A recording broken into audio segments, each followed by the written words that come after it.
Hello दोस्तों। तो आज का हमारा टॉपिक है installation and estimate of service connection. हम बेसिकली डिप्लोमा के अंदर एक सब्जेक्ट होता है एस्टिमेटिंग एंड कॉस्टिंग। ये बेसिकली मैंने उसके लिए बनाया है। तो इसके अंदर हम पढ़ने वाले हैं definition of service connection, service connection क्या होता है, मीटर बोर्ड क्या होता है, सिलेक्शन ऑफ सर्विस केबल, सब कुछ पढ़ेंगे हम इसमें जो भी आपको यहाँ दिख रहा है। सबसे पहले ट्रांसमिशन लाइन। ट्रांसमिशन लाइन क्या होता है? ट्रांसमिशन लाइन एक तरीके का लाइक लाइन होता है जिससे कि हम पावर को, इलेक्ट्रिक पावर को लॉन्ग डिस्टेंस तक ट्रांसफर करते हैं। जैसे मान लीजिए कि हमें रिक्वायरमेंट एनर्जी, इलेक्ट्रिक एनर्जी की दिल्ली में, लेकिन दिल्ली में पावर तो जनरेट नहीं हो रहा, जनरेट तो आउट ऑफ सिटीज हो रहा है, जैसे राजस्थान हो गया, हिमाचल हो गया, उत्तर प्रदेश हो गया।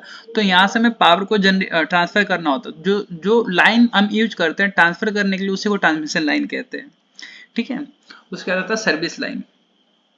सर्विस लाइन वो लाइन होता है जो हमारे घर के नियर में जो पोल होता है, उस पोल से जो वायर, हमारे जो केबल हमारे घर के अंदर जा रहा होता है, मीटर के, एनर्जी मीटर के अंदर, उसे हम सर्विस लाइन कहते हैं।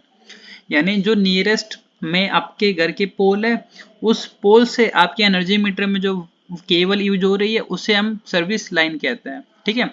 देख लेते हैं। The overhead line of cable connection taken from to the nearest pole of the service line consumers premises of the their building is called service line. वही जो मैंने आपको बताया वही है। The service connection meet at the point whether the supply conduct enter the energy meter. वही कुछ छोटे छोटे डेफिनेशन है। देखिए, ये आपका घर है, मान के चलिए कंसिडर कर लेता है। ठीक है।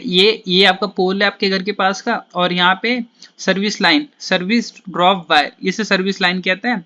और मैं ये आपको बताऊंगा कि ये सर्विस इक्विपमेंट क्या होता है आगे। ठीक है। तो ये meter board basically MCB box कहते हैं अभी नॉर्मली हम इसे। ठीक है। तो ये जो आपको यहाँ दिख रहा है नीचे में, जिसमें फेस और न्यूट्रल की वायर आ रही है, इसे एनर्जी मीटर कहते हैं। और एनर्जी मीटर से दो वायर जा रही है मेन एमसीबी में, डबल पोल एमसीबी, डी से डबल, पी से पोल, एमसीबी मिनिएचर सर्किट ब्रेकर। उसके बाद ये आरसीडी, यहाँ पे ईएलसीबी भी यूज किया जाता है, आरसीसीबी भी यूज किया जाता है, अर्थ लीकेज सर्किट ब्रेकर। उसके बाद पर्टिकुलर सभी एमसीबी में दिया जाता है। देखिए, ये जो 20 एम्पियर की एमसीबी दिखाई दे रही है, ये सिंगल पोल में है, और जो 63 एम्पियर की डबल पोल में है, ये दोनों डबल पोल में है। 63 एम्पियर वाली 20 एम्पियर के सिंगल पोल में और 16 एम्पियर के सिंगल पोल में।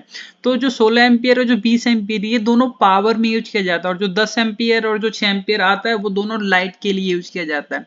हमारे पास दो तरीके के लाइक मैकाउंट डिस्ट्रीब्यूशन बोर्ड होते हैं। एक होता है पावर पॉइंट, एक होता है लाइट पॉइंट। एक लाइट बोर्ड एक लाइट लोड के लिए होता है, एक पावर लोड के लिए होता है। तो 20 एम्पियर और 16 एम्पियर पावर लोड के लिए यूज किया जाता है, और 10 एम्पियर और 6 एम्पियर लाइट लोड के लिए यूज किया जाता है। और ये न्यूट्रल है। न्यूट्रल का सिंबल कुछ इस तरीके का, और ये न्यूट्रल लिंक होता है, इसे न्यूट्रल लिंक कहते हैं। यहाँ पे कई सारे न्यूट्रल को जोड़ा जाता है, और इसे अर्थ लिंक कहते हैं। लिंक का मतलब ये होता है कि यहाँ कनेक्ट किया जाता है। तो ये ग्राउंड से कनेक्ट किया जाता है। इसमें जो वायर का कलर यूज किया जाता है वो ग्रीन यूज किया जाता है, और इसमें जो वायर का कलर यूज किया जाता है वो ब्लैक यूज किया जाता है। और इसमें से जो यूज किया जाता है वो ज्यादातर तो रेड होता है। वैसे रेड, येलो, ब्लू किसी तरीके का भी हम यूज कर सकते हैं। अगर हम यहाँ पे ब्लैक यूज कर रहे हैं तो यहाँ पे रेड, ब्लू, येलो कोई भी यूज कर सकते हैं। नॉर्मल व्हाइट भी यूज किया जाता है, लेकिन वो इन्वर्टर के लिए डालते हैं। ठीक है। उसके बाद the service line is protect with the kit kat fuse. अब जो यहाँ पे है, यहाँ पे अब अभी के समय एमसीबी यूज होता है, लेकिन पहले किट कैट फ्यूज यूज किया जाता था। और double pole circuit breaker use, double pole clamp, एक आयरन का क्लैम्प स्विच आता था, उसका यूज किया जाता था। तो वही लिख रखा था, service line is protect with the kit kat fuse before the direct entering into the meter. और ये क्या कह रहा है कि मीटर के अंदर डालने से पहले किट कैट फ्यूज का यूज किया जाता है। इसने क्या बोला कि मीटर के अंदर डालने से पहले किट कैट फ्यूज का यूज किया जाता है, स्विचिंग पर्पज से, प्रोटेक्शन पर्पज से। But the observe this, they were many case they thief of electricity by the having connection directly from the fuse। मतलब क्या हुआ कि इलेक्ट्रिसिटी चोरी होने के कारण उन्होंने ही बंद कर दिया। पहले क्या करते थे कि वो ट्रांसमिशन जो लाइन आता था, सर्विस लाइन, उसको पहले किटकैट फ्यूज में डालते थे, उसके बाद तो मीटर में जाता था। लेकिन लोगों ने दिमाग लगाया, डायरेक्ट किटकैट फ्यूज में अपना लाइन डाल दिया, तो वो चल रहा था। Selection of service cable. देखिए, अगर आप कोई सर्विस केबल सिलेक्ट करते हो तो वो डिपेंड करता है कि आपका लाइक आपके घर में लोड कितना है। अब लोड को कैलकुलेट करने के लिए आपको करंट कैलकुलेट करना पड़ेगा। करंट को कैलकुलेट करने के लिए आपको पता होना चाहिए कि घर में क्या क्या इक्विपमेंट है। टाइप ऑफ सर्विस कनेक्शन देखिए, ओवरहेड सर्विस कनेक्शन जो आपके सर के ऊपर से लाइन जारी होती है इलेक्ट्रिसिटी की, उसे हम ओवरहेड कहते हैं, और जो जमीन के अंदर सारी होती है उसे अंडरग्राउंड कहते हैं। ओवरहेड सर्विस लाइन हमेशा ऊपर से जारी होती है और अंडरग्राउंड हमेशा नीचे से जारी होती है, ठीक है।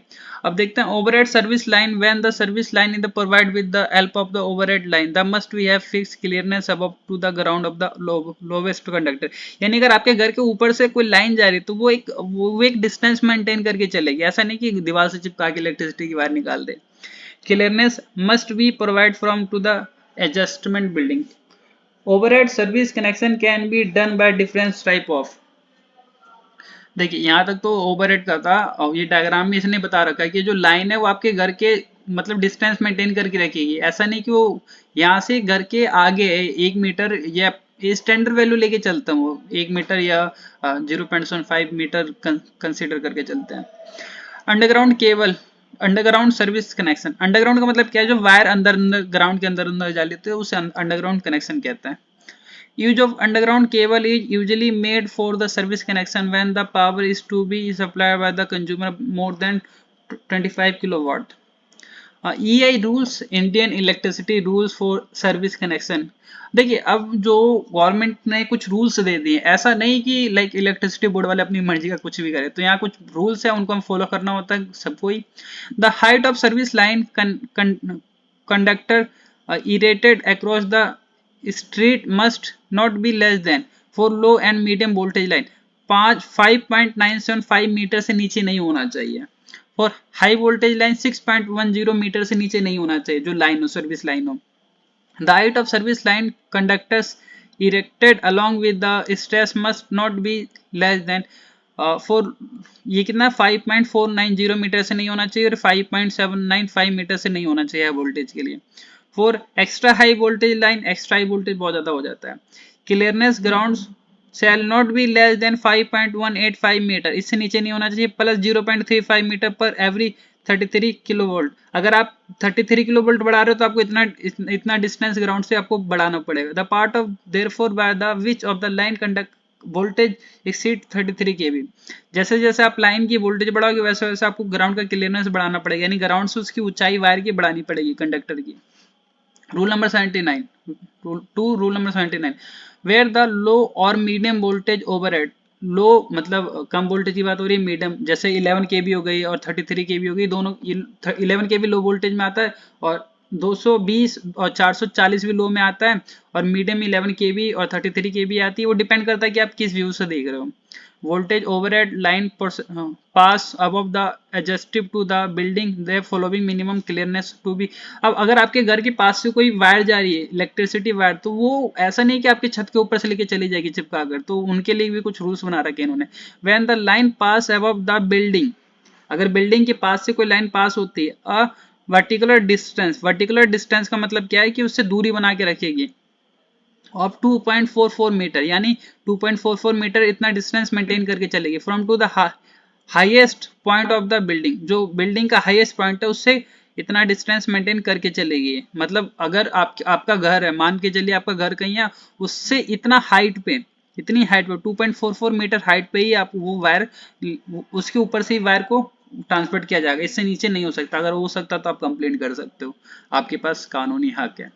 When the line pass adjustment to the building, the horizontal clearness 1.22 metre, देखिए स्टैंडर्ड वैल्यू है, अगर इससे कम होता तो आप कंप्लेंट कर सकते हो, लेकिन ऐसा माना नहीं जाता है। इंडिया में रूल्स तोड़ने के लिए होते हैं, तो फॉलो किए नहीं जाते वैसे सारे रूल्स, ठीक है। 1.22 मीटर, यानी अगर वो आपके घर के सामने से जा रहा है तो उसका जो डिस्टेंस होगा आपके दीवार से वो 1.22 मीटर होना चाहिए, कंपलसरी है ये। From the nearest of point, estimating for service connection for the overhead line, एक एस्टिमेटिंग करना है। एस्टिमेटिंग का मतलब क्या है कि कितना खर्चा पड़ेगा, क्या क्या सामान लगेगा, उसका एस्टिमेटिंग। तो इसने क्या दिया है, a nearly constructed single storey house, single storey का मतलब क्या, एक मंजिल, ठीक है।